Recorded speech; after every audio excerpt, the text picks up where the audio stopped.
Hi, Donna. I'm Margaret Bryant from the Toronto Knitters Guild. Nice to see you. Same here. Donna, this is an interview that we're taping in advance of the Faux Frolic, which is running in a week and a half. And I wonder if you could start off just by telling me a bit about yourself and your business. Okay. My name is Donna Hancock. I'm the owner of Wellington Fibres, and it's basically a small farm with Angora goats, and we have a mill. We process other people's stuff as well as our own, and basically process it through from beginning to end product. We do all the dyeing, and all of the wool that we use in our product is from Ontario. So very much local. And I have a herd of about 55 Angora goats that I've had for quite a while now, almost 20 years or more. Oh, really? How did you get started? How did I get started? Long time ago when I'm still working at the University of Guelph, but when I first started working there, I was going to be looking after a professor's farm while he was on sabbatical for a year. And just at that time, like that was in the early 80s, I guess. And at that time, there was the whole Angora goats, and that was just coming in a sense. There probably had been Angora goats in Ontario prior to that, but there was a lot of Angora goats being shipped to the UK because they had some problems there with diseases, and far as they were wanting to import goats, and because we don't have a lot of the diseases that they have in the States, so it was a good place to import from. So that's when I sort of got into it. Never did export any goats, but I had my sister-in-law at the time had seen it was on Country Canada. I don't know if you've ever seen it. It was a show that was on Sunday afternoon at 1 o'clock. And there was this girl spinning and knitting the mohair from the Angora goat. And at the time, my sister-in-law owned a yarn shop in Picton. And she said, "Oh, you should get some of these, So I thought, maybe I could for the year. So I ended up getting the goats. I didn't end up looking after the farm, fortunately, because he came back in the middle of January, the professor. So I got 6 goats initially, and my brother had them on his farm. And then I guess a year later in 1989, I bought this property, and it's sort of I've had them since 1989. So time flies when you're having fun. Do you get other products from Angora goats? I don't know, milk or soap, or is it purely for their fiber. hair? Their fiber. Yeah, they get shorn twice a year, so it grows about an inch a month. So, they do produce usually 2 kids, so they only having 2 halves to their udder. Basically, they have a small udder relative to a dairy goat, which has a much larger udder. So they're definitely, if you wanted to milk them, which they have really tiny little teats to try to milk, it's like, it would be that shows my goat ignorance there. Yeah, like a dairy goat has a much bigger one that you could get your hand around, whereas these would be sort of stripping it with your fingertips, So it would be very labor intensive. Okay, so. A premium product. That's right. And so from your goats, you get the fiber, and then so what do you sell of that fiber? Well, we sell it basically. We sell it sometimes raw. We sell it washed, and we also sell it as dyed locks for hand spinners. We then process it into various blends of mohair and wool. We don't do any 100% mohair because it really lacks body, and I find it's best suited blended with wool in some combination. So we do like a lace, which would be 80% kid mohair, 20% wool. And then we go as heavy as a lopie with 80% wool and 20% mohair. So we sort of go the whole range, and sort of in between, we do a boucle, which is a 75% mohair, 25% wool. We also do a brushed mohair, which is a little different than your typical brushed. It's a little heavier. I'm not familiar what brushed yarn is. So if you, well, if you haven't seen it, it's usually a very like a core with the yarn being fairly fluffy. So it's usually, the core of itself is usually fairly small, like it would be like a, you know, 2,400 or 2,500 yards per pound size wise. But how they actually do it, and it was only a couple of years ago, I went to South Africa on a mohair tour, and that's where I got to see how they actually did it in the big mills. And they actually make a boucle yarn first, and then they run it through this brushing that basically breaks those loops, and it becomes brushed. Oh, that sounds lovely. So, I'll definitely look that up. Will you be selling that at the Frolic? Yeah, we do have a brushed. Now our brushed isn't as fluffy as the more industrial produced one is, but we do put it through a brushing system as well. So, and you would have had to purchase and learn a ton of equipment if this wasn't like your youth wasn't in. That's right. So it wasn't until 2006. So from 1988, when I got the goats, to 2006, when we opened the mill. Up until that point, I had been sending out the mohair to get processed into yarn. And then when it came back, then I dyed it. So it was in 2006, we decided to, it was when the mini mills sort of came on the market. And so we ended up not purchasing a mini mill. We ended up basically purchasing individual pieces of equipment that would do what we wanted. So it has a little bit more flexibility than a mini mill. And so that we basically had to learn everything as far as that whole process. Now I had taken a 6-year spinning certificate course through the Ontario Hand Spinners and Weavers at Haliburton. So I did have a really good background in how to make the yarn. I just wasn't up to speed on how you would make it using this larger equipment. So it's we've learned lots over that time frame, and still doing it, so it can't be all bad. And are there adventures you can share in terms of, I don't know, adventures with goats or? Adventures with goats. Oh, there's tons of those. Where do I begin? Those guys get into trouble faster than you can shake a stick, I tell you. They very curious, and they just you name it, they can get into trouble. Like they've just this was only maybe a month ago.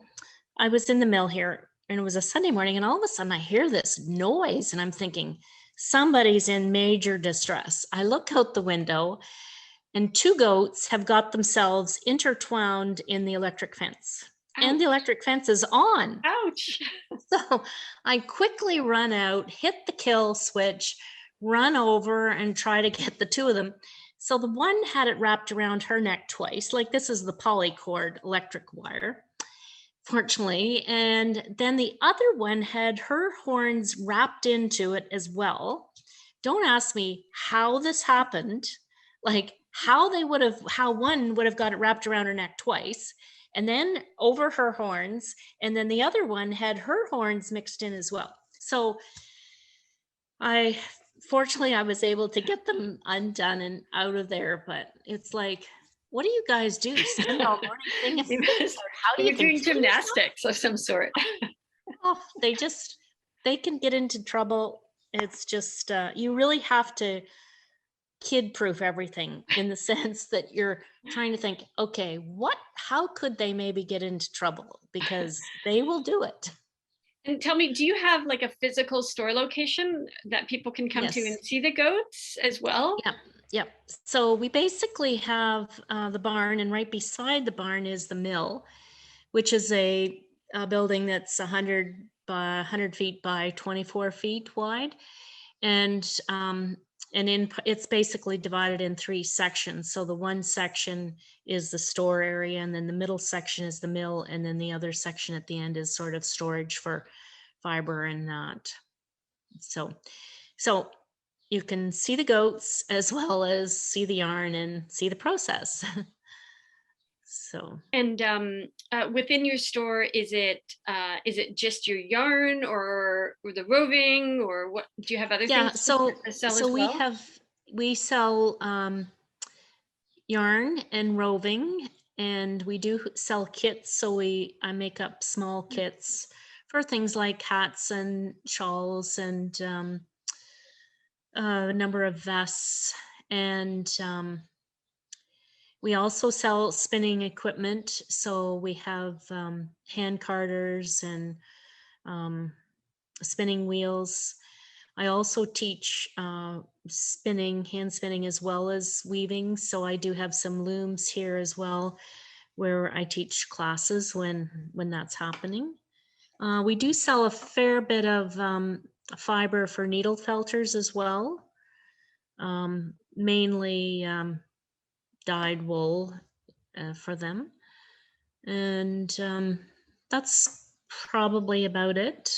As far as we do sell the collage needles, the Okay. square needles as well. So Oh, the square needles, right. yeah, What's the yeah. advantage of knitting with a square needle? Well, the advantage with it is that it's difficult if you're a tight knitter, it's difficult to get it really tight because you're basically going around those four edges. The other thing, it's much easier to hold on to. So if you have any sort of hand issues, it's just like, holding on to a pen versus a pencil. Those, with a pencil, you've got those edges that it makes it easier. And I think also too, because of the squareness, you can let it sit in your hand more than gripping it. Okay. So Okay, that's great. Yeah, I'll have to try it that. works for a lot of people that have, you know, arthritis or some sort of carpal tunnel or any sort of problems with their hands, i.e. if you knit way too much, you probably have some hand issues. Occasionally. Occasionally. Um, and you mentioned kits. I have to admit, I'm a sucker for a kit. What's your most popular, or what are you? I don't know. What's hot right now? I would say one of our most popular kits well, two of them that have been. One is the flower garden shawl, which is basically a triangular shawl using the cat's paw type pattern, or some people call it a flower, whatever. Using the 80% mohair, and it's just a very simple triangular shawl, but it lets the yarn do the work, in the sense that the 80% mohair over time blossoms, and it's a fairly not a huge project, but can be a nice project at the end. You have something, you can either use it to dress up or keep you warm. Sometimes just you want something over the shoulder. So I would For say sure. that is one that we've had for quite a long time. Another one is the mohair topper, where it's just sort of like a more of a topper versus, like that it has a brim and then just your top. But we use a hand painted yarn in it.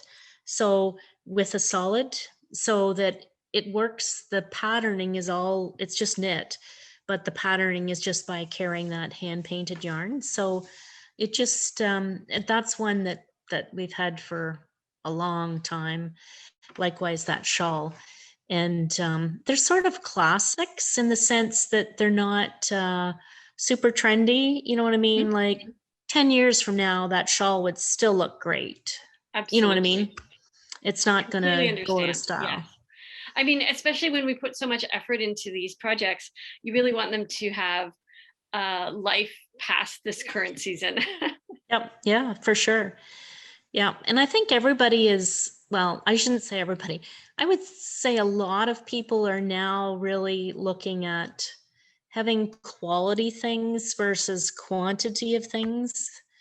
We're talking about sustainability and all of that. That's the big buzzword out there now, but, we really need to be thinking about, making quality products that would last for a long time. Versus, clothing, especially, we are one of the biggest polluters in the world. And so I think if we can make a quality product that we can use over numerous times, and especially with, wool or yarn, if you're using, you know, wool or mohair or alpaca or silk, I mean, these are all products when their lifespan comes to an end, can basically go back into the earth. Right, Yeah. right, right. So, whereas our synthetics aren't going to, they're going to definitely leave a footprint that we can't erase. Well, also as a knitter, I really enjoy knitting with quality yarn because it feels so pleasant. I mean, it's not just nice when the project is done, but the construction is more pleasant when you're Yeah. dealing with something that's just feels great running through your fingers or sitting on your lap. Yeah, for sure. Now, your shop, you mentioned you'd have classes. Do you have, is there any sort of social activities, knit nights, or anything like that? The only thing I have, because I'm out in rural Ontario, not really close to, I mean, I'm close to Elora, but that's a pretty small place relative to Toronto. So um, I do have, I belong to the Guelph Hand Weavers and Spinners, and we have a knitters group within that we meet here once a month. Now, we have been meeting on Zoom more recently. So there are people from the surrounding area that, would come, that we get together once a month. And we've done some, socks, toe up type thing and stuff like that. And we've just looked at different stitches and, tried it out, and then tried out, look, somebody found a pattern using this stitch, and then we all decided we'd make something. So we've done a number of those. And then sometimes we just have it as, what are you working on today? Sure. Yeah, or, for sure. or an opportunity to get some questions answered that maybe you had ran into some problems and, oh, this is what's happening. Have you, any of you had this problem before? So it's a little bit of, we don't have anything formal. Right, So right, it's right. Well, I just have to once admit, a month. my favorite part of the Toronto Knitters Guild meetings is the show and share. I love seeing other people's finished projects and hearing the stories as well. Yep. Yeah. And their adventures. Yeah. So the Faux Frolic is coming up. So our inaugural and maybe only, hopefully only virtual frolic is coming up, and you're participating. Thank you very much. What are you presenting or selling at this frolic? Well, we're basically, one of the things that we thought we'd maybe try and highlight as something we haven't done before is our mystery yarn. So we make a yarn that we call a mystery yarn, and it's partially a mystery because we don't know what the exact percentage of the fibers that are in it. So in our processing, there's a point where the fiber is being drafted, and we're at the pin drafter. And so you're putting a number of coils through, it's trying to size that roving in terms of yards per pound. So you never get that so that all of the coils going in end at the exact same spot. So lots of times there's, 12, 14 inches of fiber left. So we throw it into a bag and we keep doing that. And when the bag gets full, we over dye it. So sometimes the stuff in the bag is dyed already. Sometimes it's white, sometimes it's black, sometimes it's gray. So it's just a menagerie. So what we do is we sort of usually sort it in terms of light, medium and dark, and then we over dye those, and then we make yarn out of it. So it's sort of like using up leftovers, Mhm, mhm. but sort of putting them all back into the pot and stirring them and coming out with something new. It's like So an ultimate piece of sustainability, as you yeah, mentioned before, like exactly. using it, or what is it, nose to tail, or s- Yeah, so complete usage. yeah, yeah. That's fantastic. And have you been participating in the frolic previously? I had yes, way back when one of the very first frolics they had was a church down on Bloor Street. Okay, Like I've heard of it. Yeah, I this heard was about it. a long time ago. I think there was maybe 6 of us as vendors. I think Okay. this must have been one of the very first ones that I went to. Um, yeah, it was quite interesting. It So must be nice it's to be part changed of a that. lot. Yeah, Yeah, it it has. has. In It's size grown. and venue. Yes. Now we're online.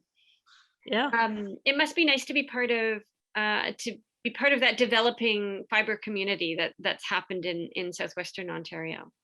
Yeah. It's nice to see that, just that people have now, I mean, it's become, I think, oh, when I was in university, people were knitting, but I mean, that was, I graduated early 80s. So it was still pretty, there wasn't any local fiber at all at that time. So things have really